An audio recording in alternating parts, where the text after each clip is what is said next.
একটি ছোট গ্রামের পাশে একটি পুরনো বটগাছ ছিল। গ্রামের সবাই বলতো, রাত হলেই গাছটির নিচে নাকি ভূত দেখা যায়। তাই সন্ধ্যার পর কেউ সেখানে যেত না। সেই গ্রামে শুভ নামে এক সাহসী ছেলে থাকত।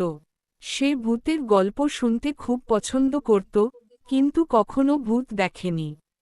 একদিন সে ঠিক করল, রাতে বটগাছের কাছে যাবে। রাত গভীর হলে শুভ হাতে একটি লণ্ঠন নিয়ে বটগাছের দিকে রওনা দিল। চারদিকে নিস্তব্ধতা, শুধু ঝিঝি পোকার ডাক শোনা যাচ্ছিল। গাছের কাছে পৌঁছাতেই সে দেখল, সাদা কাপড় পরা একটি ছায়া গাছের নিচে দাঁড়িয়ে আছে। শুভ ভয়ে কাঁপতে লাগল।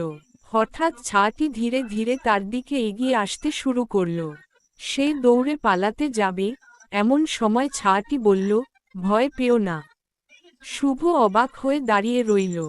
কাছে গিয়ে সে দেখল, সেটি কোনো ভূত নয়, গ্রামের বৃদ্ধ রামু কাকা। তিনি রাতে হারিয়ে যাওয়া ছাগল খুঁজতে বেরিয়েছিলেন এবং ঠান্ডার কারণে সাদা চাদর জড়িয়েছিলেন। সব ঘটনা বুঝতে পেরে শুভ হেসে ফেলল।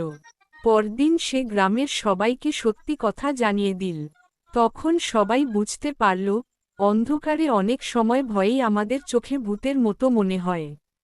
নীতিকথা, অকারণ ভয় ও গুজবকে বিশ্বাস না করে সত্য যাচাই করা উচিত।